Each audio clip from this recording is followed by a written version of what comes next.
안녕하십니까. 네, 오늘은 원래 지역사회 봉사 회장님 또 각 부장님들이 이곳에 같이 계셔야 되는데 일임 받았습니다. 오실 수 없는 상황이라 간단한 사역에 대한 보고와 함께 또 함께 말씀을 나누는 시간으로 오늘 예배를 꾸려가고자 합니다. 지역사회 봉사회라고 하면 손으로 생각해 주시면 좋을 것 같습니다. 그거 아시죠? 몸에서 제일 지저분한 곳이 손입니다. 휴대폰보다 더 지저분할 때가 많습니다. 왜냐하면 이것저것 많이 만지고 많은 일을 해야 되거든요. 어쩌면 그런 손과 같은 부서가 우리 교회에서는 지역사회 봉사회가 아닌가 싶습니다. 회장으로는 윤용성 장로님 계시고요. 도르가회에는 김옥순, 이건혜 집사님 두 분이 맡아서 봉사를 해주고 계십니다. 그리고 보건부장으로는 이남숙 집사님, 그리고 가정봉사부장으로는 박경인 집사님 이렇게 계십니다. 여러분, 재림교회 조직은요, 부장과 임원만 올라가 있어서 이분들만 일을 하는 거 아닌 거 아시죠? 패스파인더 클럽을 할 때에도 꼭 해드리는 말씀이, 패스파인더 교사들이 있으면 여기 앉아 계신 우리 성도님들은 다 기능 교사이십니다. 그러니까 재림교회에 있는 모든 조직의 편제는 어떤 부장이 움직이면 모든 교인들이 부원이 되는 전체 동원, 이렇게 생각해 주시면 좋을 것 같습니다.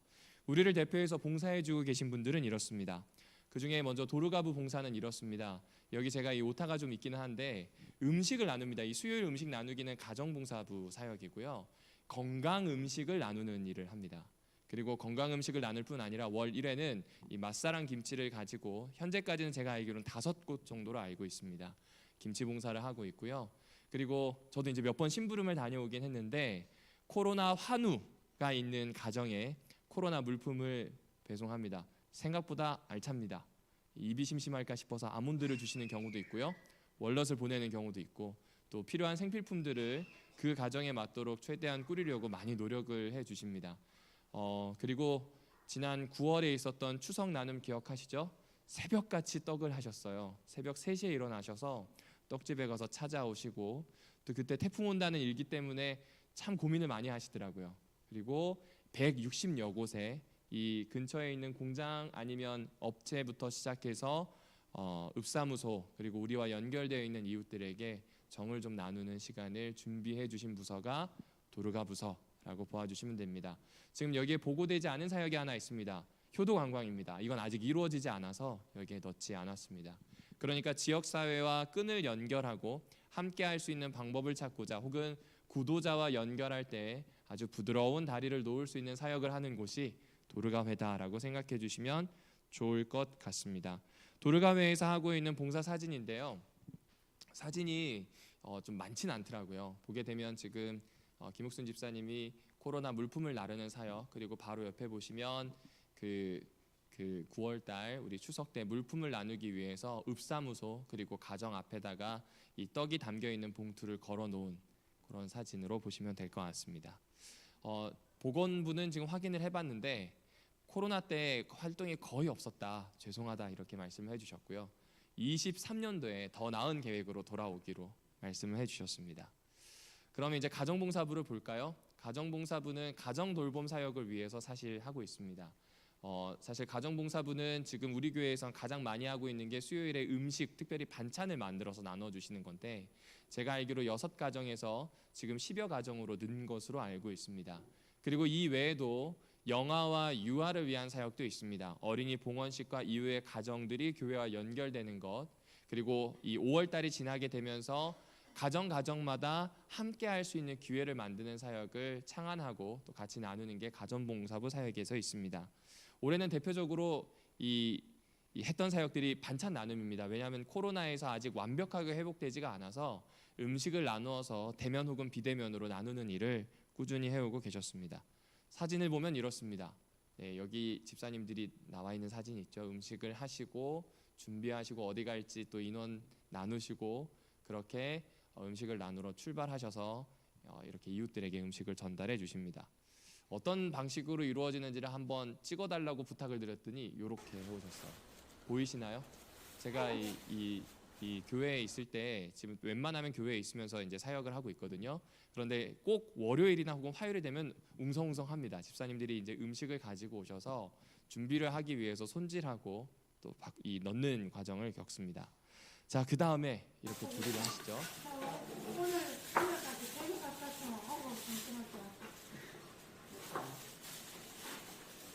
집사님들 이렇게 일주일에 한 번씩 나오셔서 요리를 하시는데 뭐 어떠세요? 힘들다 하시니까 힘들고 재밌어요? 힘들어도 공부하니까 재밌어요. 보람 있어요. 네, 내용이 반복돼서 좀 앞에 잘랐습니다. 힘들지만 재미있다. 또 힘들다 재미있다. 아무래도 음식 하시면서 많은 생각을 못 하시고 바로 떠오르는 걸 말씀해 주신 것 같아요. 맞습니다. 이 반찬 만드는 거 쉽지 않죠. 힘들지만 의미 있고 재미있게 사역을 해주고 계셨습니다. 음식을 만들고 난 다음에는 꼭 이렇게 기도하고 출발하신답니다. 네, 이날 기도는 박경희 집사님이 담당하셨던 것 같아요. 그래서 짤막하게 기도를 드리고요. 기도가 마무리되면 각자 배정된 집을 향해서 이렇게 이동하게 되십니다. 지금 뒷모습이 딱 봐도 최미숙 집사님이시죠? 네, 지금 아파트 단지에 들어가고 계셔요. 이렇게 각 집에 가서 음식을 나누는 일을 합니다. 특별히 집사님께 부탁을 드려서 인터뷰를 좀 따보게 됐어요. 가정봉사부에서 나누는 반찬을 받으시는 분들이 어떤 마음인지 아주 살짝 물어보았습니다. 그래서 그냥 내가 그냥 혼자 들어앉았다 손주들 오면은 이제 먹고 그러지. 그거 맛있죠? 저희가 해드린 거. 맛있지. 네, 맛있어요. 그래서 이렇게 잘 먹고 있는데 너무 미안해서 하시지 마라. 여기까지 그냥 오실래면 그냥 힘들고 그래요. 아니 괜찮아요. 힘은 안 들어요. 저희가 이렇게 하는 게 봉사니까 즐거우니까 하는 거죠. 막 하시는 거 얼마나 그냥 아니 여럿이 이제 같이 하니까. 힘들어. 그래 여기 4층 꼭대기라. 저희 젊잖아요. 올라다니면 아이고 나 여기 그렇죠. 여기 올라다니다가 너무 이렇게 조심하셔야지. 그래서 막 이거 병원에 다니면서 이렇게 치료를 해도 안 되고 그냥 수술도 아직 이거 할 단계도 안 되는데 그런 거 걱정하지. 저희가 갖다 드리면 맛있게만 드시면 돼요. 그래 맛있게 먹는데 내가 미안해서 아니. 네, 이 신랑이 하는 게 아니고요. 지금 이제 와서 이 소감을 나누는 겁니다. 어떤 내용이 잘 못 알아들으셨을 것 같아서 반찬이 있어서 너무 좋다는 거고요. 혼자 살고 계시는데 반찬하기 힘드신데 이 반찬을 해서 주시면 손주들이 학교 마치고 왔을 때 주기도 좋고 너무 고맙다, 고생이 많다. 그러면서 다리를 보여주신 이유가 있죠. 자기가 다리가 아파서 4층까지 이거 맨다리로 올라오기도 힘든데 라고 이야기하시니까 괜찮다. 서로 이렇게 덕담을 주고받는 장면으로 나누었습니다. 사실 이 외에도 화면은 여러 가지가 있는데 다 쓰지 않았습니다. 이유가 뭐냐면 한 1, 2주 안에 안식일학교 시간에 이 지역사회 봉사회 특별히 이 사역하셨던 분들의 소감을 좀 나누는 시간이 있습니다. 그래서 제가 여기에서 뭔가를 다 하는 것보다는 그때 좀 사용할 수 있도록 조금 남겨두게 되었습니다. 자, 그러니까 지역사회 봉사회는 오남교회가 소속되어 있는 오남읍 주변에 있는 분들을 찾아가려고 하고 있습니다. 현재는 반찬 봉사하는 사역, 그리고 추석에 선물을 나누는 것, 노인들을 돌보는 것, 그리고 윤영성 장로님이 계신 팀에서는 또 외국인을 돌보는 것, 뭐 이렇게 사역이 지금 나누어지고 있다 보시면 좋을 것 같습니다. 왜 이렇게 소개를 해드릴까요? 많이 참여해 주십시오. 시간이 되시면 들러서 기도해 주시고 격려해 주셔도 좋고요. 또 함께 그 사역을 같이 감당해 주셔도 너무나 좋을 것 같다라는 생각이 들게 됩니다. 특별히 가정봉사부는 매주 수요일에 모여서 음식을 하고 또 아마 늦은 오후 시간에 나가시더라고요. 그렇게 같이 움직일 수 있도록 해주시면 좋을 것 같습니다. 자, 그러면 이즈음해서 성경에 있는 이야기를 한번 살펴보겠습니다. 여러분, 봉사하면 어떤 이야기가 가장 먼저 떠오르시나요? 어떤 이야기요? 네, 맞습니다. 도르가. 근데 저 오늘 도르가로 준비하진 않았습니다. 왜냐하면 너무나 잘 알고 계셔서요. 속옷까지 내어 보이면서 교회가 덕스럽게 했던 행동을 칭송했던 내용입니다. 근데 오늘 그 내용보다는 선한 사마리아 사람에 대한 이야기를 좀 같이 나눠보려고 합니다. 여러분 가지고 계신 성경책 누가복음 10장입니다. 누가복음 10장 25절부터 28절까지를 저와 같이 좀 읽어보겠습니다. 누가복음 10장 25절부터 28절까지의 말씀입니다. 네, 찾으셨으면 같이 읽어보겠습니다. 시작. 어떤 율법 교사가 일어나 예수를 시험하여 이르되 선생님, 내가 무엇을 하여야 영생을 얻으리이까? 예수께서 이르시되 율법에 무엇이라 기록되었으며 네가 어떻게 읽느냐? 대답하여 이르되 내 마음을 다하며 목숨을 다하며 힘을 다하며 뜻을 다하여 주 너의 하나님을 사랑하고 또한 내 이웃을 내 자신같이 사랑하라 하였나이다. 예수께서 이르시되 내 대답이 옳도다. 이를 행하라. 그러면 살리라 하시니. 여러분, 이 이야기를 잘 알고 계시죠? 어떤 율법 교사가 찾아와서 자기를 옳게 보이려는 마음으로 물었던 질문으로 시작된 이야기입니다. 사실 이 이야기는요, 율법을 준수하는 것이 영생이다라고 하는 것, 이것이 도대체 어떤 의미인지를 묻는 겁니다. 뭐 봉사도 있고 사랑도 있고 다양한데 원래 의미는 율법을 준수하는 것이 영생이다라고 하는 건데 예수님 당신은 어떻게 생각하십니까? 라는 질문으로 시작하게 됩니다. 그러자 예수님은 이렇게 이야기하시죠. 성경에 어떻게 기록되어 있고 어떤 방식으로 성경을 읽는지를 물어봅니다. 여러분, 읽는다는 것은 행동하는 걸 뜻하더라고요. 그러니까 성경에 기록된 것을 읽고 어떻게 이해해서 실천하고 있는가, 이것을 이제 물어보고 있는 겁니다. 율법을 준수한다는 것이 성경에서 어떤 이야기이고 나는 그것을 어떻게 알아듣고 어떤 방식으로 실천하는지 물어봅니다. 자, 그러자 성경에 기록된 내용에 대해서 이 율법 교사가 이렇게 얘기합니다. 너의 마음을 다하여 목숨을 다하며 힘을 다하고 그다음 무엇까지 다해서요?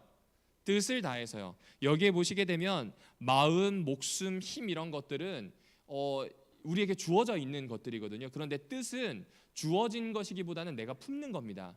그러니까 내가 의식을 하든 의식을 하지 못하든, 그리고 내가 원래 가지고 있든 가지고 있지 못하든 나와 연결된 모든 것을 다해서 하나님을 사랑하는 것, 이것이 바로 율법의 핵심이고 이것이 바로 영생을 얻는 것이다. 뭐 이렇게 이야기하는 거죠. 두 번째는 이웃을 자신처럼 사랑하는 것이라는 이야기를 합니다. 그런데 이 이야기를 하자 율법 교사가 너무 좋아합니다. 왜 그럴까요? 드디어 예수를 잡아낼 수 있는 기회가 생겼기 때문입니다. 여러분, 여쭙겠습니다. 이 당시 유대인들에게 이웃은 누구일까요? 지금 이 율법 교사도 똑같이 질문하죠. 이웃은 누구일까요? 제가 찾아봤더니요, 여러분이 잘 알고 계시는 것처럼 이웃은 유대인입니다. 그런데 그 유대인이 된 결과가 율법 때문이에요. 율법을 잘 준수해서 영생을 얻어야 하는 것처럼 내 이웃을 이 구약 성경에서 어떻게 이야기하는지를 찾아보고 그 이웃을 잘 돌보는 게 영생이라고 생각했는데 이때 이웃을 자기 민족인 유대인이라고 생각했답니다. 혹시 성경책을 가지고 계시면 지금 레위기를 빨리 펼쳐보셔도 좋습니다. 레위기 19장에 보게 되면 17절에 이런 이야기가 나옵니다. 너의 백성, 내 자손들, 그들이 너의 이웃이라는 표현이 나옵니다. 그러니까 이스라엘 자손이 이웃인 거예요. 그런데 똑같은 성경책인 레위기 19장 33절과 34절에 보면요, 이스라엘 땅에 거류하는 나그네들, 이방인들도 이웃이라고 표현합니다. 그러면 유대인만 나의 이웃일까요? 남의 나라 사람 혹은 우상 숭배자, 사마리아 사람, 이런 사람들도 이웃일까요? 이런 사람들도 이웃이죠. 그런데요, 예수님이 이 땅에 태어나기 얼마 전, 그러니까 약 한 100년에서 많게는 300년 안에 유대인들이 히브리 성경을 70인역이라 그래서 헬라어로 바꿉니다. 이유가 뭐냐면 모국어를 까먹어버린 유대인들이 많이 늘었어요. 디아스포라들이 많아서. 그 헬라어 성경 번역에 보면 이 레위기 17장에 나오는 나그네를 헬라어로 개종한 사람이라고 되어 있습니다. 그러니까 우리가 믿는 여호와 신앙으로 어떻게 한 사람이요? 개종한 사람이 내 이웃이라는 거예요. 이웃의 범위가 더 넓어진 건가요? 아니면 더 좁아진 건가요? 네, 더 좁아지게 된 겁니다. 그 관념을 가지고 살던 시대가 언제냐면 예수님과 똑같은 시대를 살던 이 율법사의 시대입니다. 율법사는 아무리 생각해도 이웃은 누구예요? 유대인이거나 개종자여야만 합니다. 지금 그렇게 생각하고 질문을 하는 겁니다. 왜냐하면 내가 더 낫다는 거예요, 예수님보다. 그리고 예수님이 만약 여기에서 다른 대답을 하면 이 예수님을 무너뜨릴 수 있겠다는 생각을 했는지도 모르겠습니다. 어쨌든 그렇게 물어봅니다. 29절을 보실까요? 나의 이웃이 누구냐고 묻고 있습니다. 이 이야기가 중요한 이유가요. 이 누가복음 19장 25절부터 끝절인 42절까지의 이 구조를 시작하는 서론과 같아서 그래요. 내 이웃이 누구냐는 이 질문에 대해서 30절부터 37절은 우리가 너무나 잘 아는 선한 사마리아 사람 이야기가 나옵니다. 그리고 여기 이 38절부터 42절은 마르다와 마리아에 대한 이야기가 나와요. 예수님의 말씀을 듣는 이 두 자매에 대한 상반된 태도를 이야기합니다. 그러면 지금 율법 교사가 이야기했던 하나님 사랑과 이웃 사랑에 대한 이야기가 각각 선한 사마리아 사람과 그리고 마르다 마리아의 이야기로 나뉘게 되는 거죠.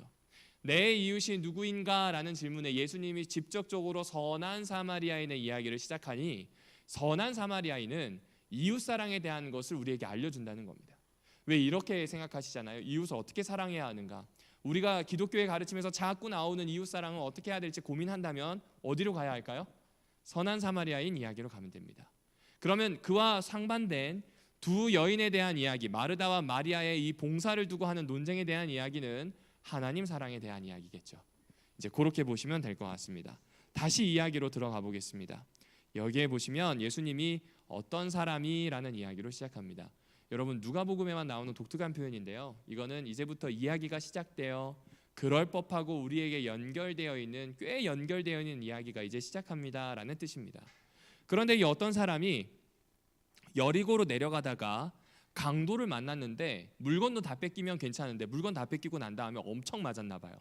몸을 움직이지도 못할 만큼 이제 그냥 죽을 수밖에 없는 그런 운명에 놓였던 것 같습니다. 그래서 이 죽을 수밖에 없는 사람을 강도들이 챙기지 않죠. 버려두고 가게 됩니다. 그런데 때마침 누가 등장했어요? 제사장이 등장합니다. 그 다음 절에 보게 되면 그 제사장이 지나간 그때 마침 레위인이 등장하게 됩니다. 예수님은요 꼭 이런 방식으로 설명하시는 것 같아요. 특별히 누가복음에서요. 어떤 사람이 당한 좋지 않은 일에 때마침 누군가 등장합니다. 곧 우리가 맞닿을 수 있는 수많은 상황을 제시해 주시는 거예요. 한번 상상을 해보세요. 내가 길을 걸어가고 있어요. 집으로 가고 있는데 아무도 없는 골목에 혼자 있습니다. 저 앞에 어떤 사람이 누워있는데 뭐가 흥건해요. 봤더니 피를 흘리고 있어요. 그리고 여긴 딱 봐도 CCTV도 없고요. 인적이 드물어요. 여러분이라면 어떻게 하셨을까요? 예수님은 이 율법사를 그 상황에 넣으셨던 것처럼 오늘 본문을 읽고 있는 우리도 지금 그 상황에 넣으신 겁니다. 이것은요 이런 의미가 있습니다. 예수님은요 능력보다 상황을 더 중요하게 보시는 것 같아요. 우리가 가지고 있는 달란트, 기질 아니면 성격 이런 게 아니라 상황을 만났을 때 어떤 방식으로 대하는지 그 태도를 중요하게 보신다는 겁니다. 이 말인즉슨 우리가 이웃을 사랑하거나 봉사하는 것은 기질 탓하면 안 된다는 얘기입니다. 맞나요? 아우 저분은 타고나기를 손이 빨라. 아니에요. 그거를 할 수 있어요. 그런데 예수님은 그 상황에서 내가 어떤 태도를 취할지를 지금 묻고 계신다는 겁니다. 그러니까 오늘 우리가 오픈마인드 해야 되는 이유는 딴 거 아닙니다. 우리에게 이 주어져 있는 봉사라고 하는 단어를 두고 생각을 했을 때 누군가는 봉사를 더 잘할 수 있고 안 할 수 있고 이게 아니라는 거죠. 우리에게 주어진 상황이라면 그 상황에 혹 봉사가 필요하다면 도움이 필요하다면 사랑을 베풀어야 한다면 어떻게 해야 할지를 질문해 봐야 합니다. 자, 다시 이야기로 돌아가서요. 이 제사장은요. 그 길로 내려가다가 그를 보고 피하여 돌아갔습니다. 왜 피하여 돌아갔을까요? 잘은 모르겠어요. 그런데 하나는 분명합니다. 내려간다라고 하는 표현을 보니 적어도 예루살렘에서 여리고로 가는 방향이었던 것 같아요. 예루살렘이 지대가 높았거든요. 그래서 관용적인 표현으로 내려가다라고 이야기하는 것 같습니다. 대부분 여리고는요. 잘 사는 사람들이 사는 우리나라로 치면 강남과 같은 동네입니다. 그 동네로 내려갑니다. 그러니까 제사장은 지도자였을 가능성이 큽니다. 그런데 그 제사장이 내려간다는 건 이건 출근길이라는 걸까요? 퇴근길이라는 걸까요? 퇴근길이겠죠. 출근은 예루살렘으로 해야 되니까요. 자신의 당번이 되어서 차례가 되어서 가는 그 길이 아니라 그 차례를 마치고 어쩌면 그냥 방문했다가 집으로 돌아가는 길일 수도 있다는 겁니다. 그런데 마침 쓰러져 있는 그 사람을 봤을 때 제사장은 어떻게 하나요? 피해서 가게 됩니다. 왜 피해서 가게 되었을까요? 저희는 잘 몰라요. 그런데 그 당시 살던 사람들에게 제사장과 레위인은 이런 사람들이어야 했습니다. 시체 만지면 안 되고요. 부정결한 거 닿으면 안 됩니다. 늘 깨끗해야 합니다. 왜냐하면 성물을 취급해야 하는 사람이기 때문에 그렇습니다. 자, 그런데 제사장이 지금 그 모든 일을 마치고 내려왔어요. 성물 취급도 안 해요. 그런데 이 사람을 보고 피했다는 건 좀 의미가 다른 것 같습니다. 왜 피했을까요? 제사장은 본능적으로 이 사람을 만지면 부정해진다고 생각했어요. 왜냐하면 시체처럼 보이니까요. 그런데 본능적으로 이 피하는 것을 잘 생각해 보시면 그 안에 대의를 위한 피함이 아니라 내가 부정결해지는 게 싫은 것이 더 클 수 있다는 겁니다. 무슨 말씀인지 이해하세요? 지금 사람 목숨이 중요합니까? 지가 깨끗한 게 더 중요합니까? 그렇죠. 사람 목숨이 더 중해요. 그런데 제사장은 본인의 성결을 먼저 놓은 거예요. 이것이 우리에게 꽤 큰 이야기를 시사해 주는 것 같습니다. 자신의 불결이 상대의 위중함보다 더 크다는 거, 오늘 제사장만의 이야기가 아니라 오늘 이 말씀을 나누고 있는 사실 제 이야기예요. 저도요, 길 가다가 흙탕물이 튀어서 구두 위에 떨어지면 아, 이거 어떻게 닦지라고 하지, 그 옆에서 흙탕물을 튕기면서 일하는 사람이 혹여 어떤 일이 있었는지에 대한 생각은 먼저 하지 않더라고요. 여러분은 어떠하십니까? 여러분이 누군가를 만나서 그 사람에게 봉사의 손을 뻗을 때 그 봉사의 손길이 필요한 사람의 필요가 먼저 떠오르는지, 나의 불편함이 먼저 떠오르는지를 오늘 한번 고민해 보면 좋겠습니다. 그런데 이러한 행동을 똑같이 누가 하냐면 레위인이 합니다. 그런데 한번 본문을 보실까요? 33절입니다. 제가 읽어드리겠습니다. 어떤 사마리아 사람은 여행하는 중 거기 이르러 그를 보고 불쌍히 여겨라는 표현이 나옵니다. 여행 중이에요. 제가 여행 중에 제일 싫어하는 게 연락 오는 겁니다. 왜냐하면 불안하거든요. 여러분은 어떠신가요? 휴가 중에 연락이 오면 어떠실까요? 아니, 곤히 잠자고 있는 시간에 급하게 찾는 연락이 온다면 누구나 다 불안합니다. 혹시 내가 했던 일이 잘못된 걸까? 내 도움이 너무나 당장 필요한데 난 어떻게 해야 되지? 고민을 하게 됩니다. 여행 중이라면 방해받고 싶어 하지 않을 거예요. 만약 그 여행이 목적이 있는 여행이라면 발을 빠르게 움직이고 싶지, 멈춰서고 싶지 않았습니다. 게다가 하고 많은 길 중에 사마리아 사람이 유대 지방을 통과하는 기이한 일이에요. 서로 그 남의 지방을, 유대는 사마리아를, 사마리아는 유대로 가지 않는데 유대를 통과하는 기이한 상황이 된 겁니다.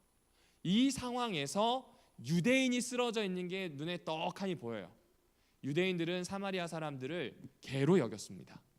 유대인들은 사마리아 사람들을 그냥 있는 그 자체로 사람으로 보지 않고 짐승 대하듯 했어요. 만약 그렇게 나를 혐오하고 대하는 사람이라면 여러분 어떠하시겠어요? 그런 민족을 마주쳤다면 쉽게 물러날까요? 아닙니다. 얼마 전에 레바논이라고 하는 도시의 상황을 보여줬는데 한 여성이 은행 탁자 위에 서서 곤총을 막 쏘려고 하는 장면이 나왔고요. 그 곤총을 막 쏘려고 하는 장면이 인스타나 페이스북에서 좋아요를 막 몇백 개, 몇만 개씩 받기 시작합니다. 이유가 있습니다. 레바논이 경제가 완전히 무너졌어요. 그래서 은행에서 돈을 인출하지 않으려고 국가적으로 제한을 걸었어요. 그런데 그 여인의 어머니가 혈액암이에요. 수술을 하려고 하는데 돈이 안 나오니 안 되잖아요. 그래서 그 은행에 사람들이 쳐들어가는 그 시점에 바로 옆에 있는 아이의 권총을 빼앗아서 들고 올라가서 쏘기 시작한 겁니다. 그리고 은행에 있는 돈을 달라고 이야기하는 겁니다. 누구를 살리기 위해서요? 어머니를 살리기 위해서 그렇게 하는 겁니다. 이 레바논 이 여인에게 이 페이스북 글에 뭐라고 되어 있었냐면 은행은 나의 적이라는 표현이 나와요. 어머니를 살리기 위해서 갔을 때 은행이 날 도와주지 않으니 은행은 나의 적인 거예요. 그래서 대하는 태도를 보면 분명히 엄마를 살리기 위한 것이긴 한데 은행원들이 막 두려워 떨면서 돈을 담는 장면이 들어가 있거든요. 여러분이 만약 적대적인 누군가를 만났다고 해볼게요. 적대적인 누군가를 만났으면 쉽게 손이 벌어질까요? 아니요, 그렇지 않습니다. 근데 이 사마리아 사람은 자신의 손을 벌리게 됩니다.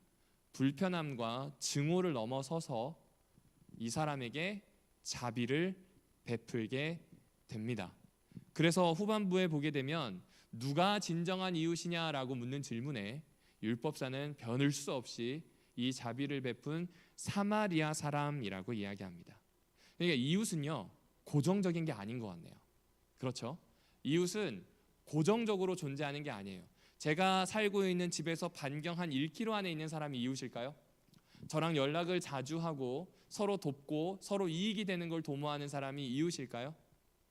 잘 모르겠습니다. 지역적이든 이익이든 뭐 나와 그렇게 고정되어 있는 위치에서 나누는 게 이웃은 아닌 것 같아요. 이 이야기에서 적어도 사마리아 사람을 통해서 알 수 있는 것은 이웃은 선행을 통해서 만들어진다는 것, 이 하나를 알게 된 겁니다.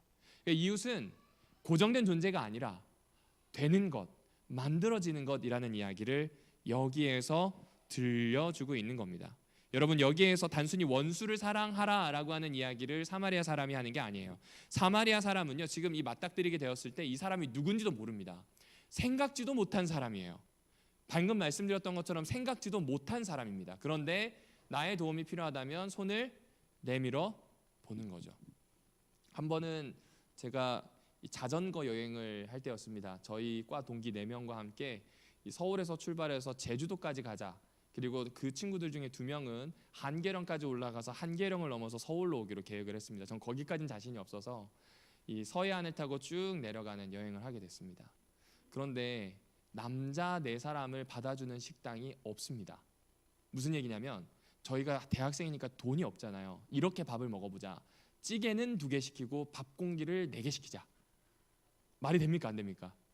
안 되죠. 당연히 쫓겨나죠. 그런데 아직도 잃어버리지 않습니다. 코끼리 식당이라고 전주쯤 도착했을 때 그 코끼리 식당에서 밥을 6공기 주고요. 양푼에다가 찌개를 줬어요. 저희 그날 그걸 먹고 얼마나 감사했는지 모릅니다. 왜냐하면 저희가 출발하는 날짜를 잘못 골랐어요.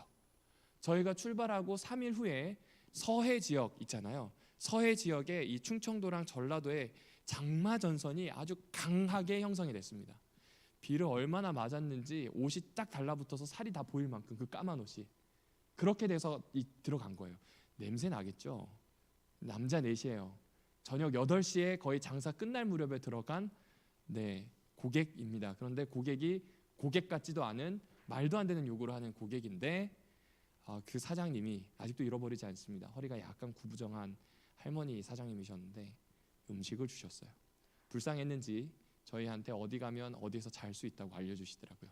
저는 원래 잘 수 있는 곳을 찍고 갔거든요. 너무 감사했습니다. 그분이 저에게 이웃이었어요. 그렇죠? 여러분 어떠하십니까?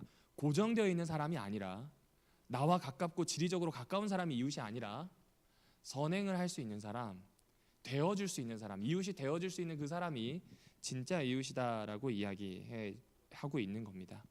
능력과 기질보다 상황을 어떻게 대하는지, 이웃이 되어줄 수 있는지를 이 이야기에서 이 선한 사마리아인 이야기를 통해서 오늘 우리에게 들려주고 있습니다. 그는 이 사람을 불쌍히 여겼습니다. 그는 이 사람을 도와주었고 이웃이 되어 주었습니다. 자, 이제 이 이야기를 들은 율법사의 반응을 보실까요? 너가 생각하기에는 도대체 누가 이웃이겠는가라고 물었더니 율법사가 37절에 이렇게 이야기합니다. 이르되 누구라고요? 자비를. 그렇죠. 왜 사마리아 사람이라고 말을 못할까요? 어떤 사마리아 사람이라고 얘기하면 되는데 왜 어떤 사마리아 사람이라고 이야기하지 못하고 자비를 베푼 사람이라고 했을까요? 인정하기 싫은 거예요. 우리랑 왼수지간인 사마리아 사람이 이웃이라는 걸 이야기하는 게 싫고, 그걸 이야기하고 있는 유대인인 예수님은 더 꼴보기 싫은 겁니다. 자비를 베푼 사람이라고 이야기하게 됩니다. 그러자 예수님이 뭐라고 이야기하세요? 너도 그렇게 하라. 그 이야기가 마치 저에게 하시는 이야기 같았어요. 여러분은 어떠하십니까? 오늘 우리가 가지고 있는 이 수없이 많은 이야기들이 있어요, 기독교 안에서. 그런데 그 모든 이야기들을 굳이 줄이자면 율법서인 모세오경에 있습니다. 그리고 그 모세오경을 굳이 줄이자면 누가복음도 그렇고 마가복음에서도 이야기합니다. 이웃사랑과 하나님 사랑이래요. 특별히 그 이웃사랑에 대한 이야기를 구체적으로 펼쳐놓은 이 누가복음에서는 이웃은 되어주는 것, 선행을 베풀어주는 것이라고 이야기합니다. 그렇게 따진다면 지금 지역사회 봉사회에서 음식을 나누어 주시고 물품을 나누어 주는 건 굉장한 일입니다. 입에다가 십자가를 세우는 것 같아요. 그들의 입맛에 맞는 음식을 주고 채워주는 것 굉장히 중요합니다. 왜냐하면 내가 그와 이웃이 되어주면 그는 예수님과 이웃이 될 거라는 기대가 있기 때문에 그렇습니다. 우리는 그걸 하고 싶은 거잖아요.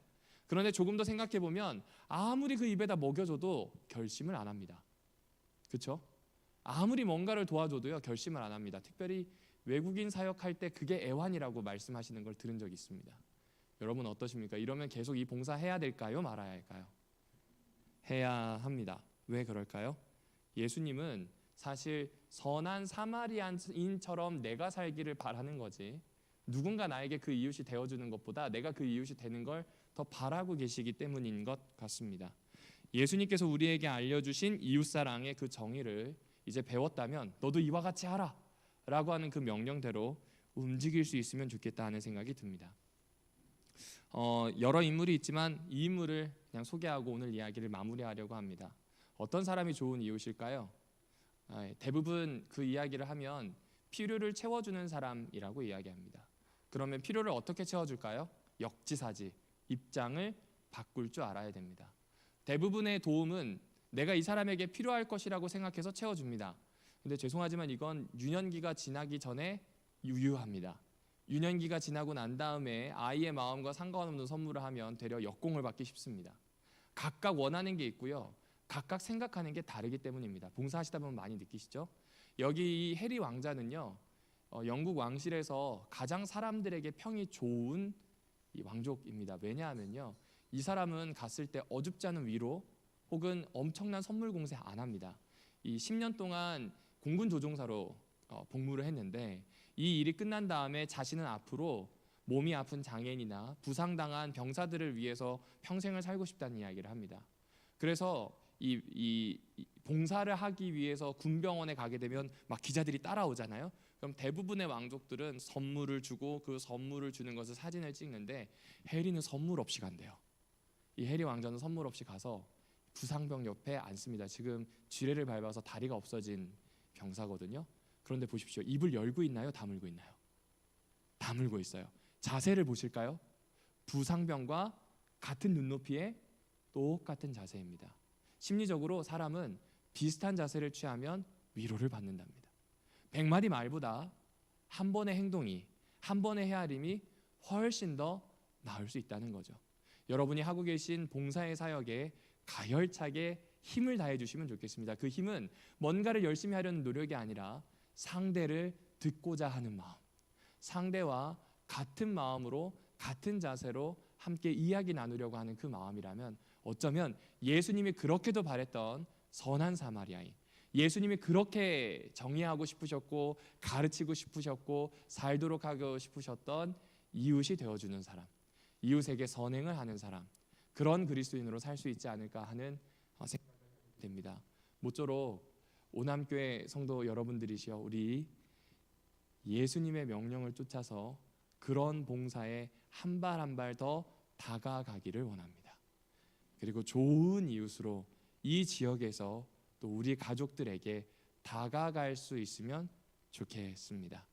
그리고 지역사회 봉사에서 일어나는 그 많은 사역들을 함께 하면서 이것을 말로가 아니라 함께 배워나갔으면 하는 마음이 큽니다. 위하여 기도해 주시고 함께 동역해 주시고 또 후원해 주시기를 바람하지 않습니다. 자, 지금 계신 곳에서 잠시 머리 숙이고 기도하도록 하겠습니다.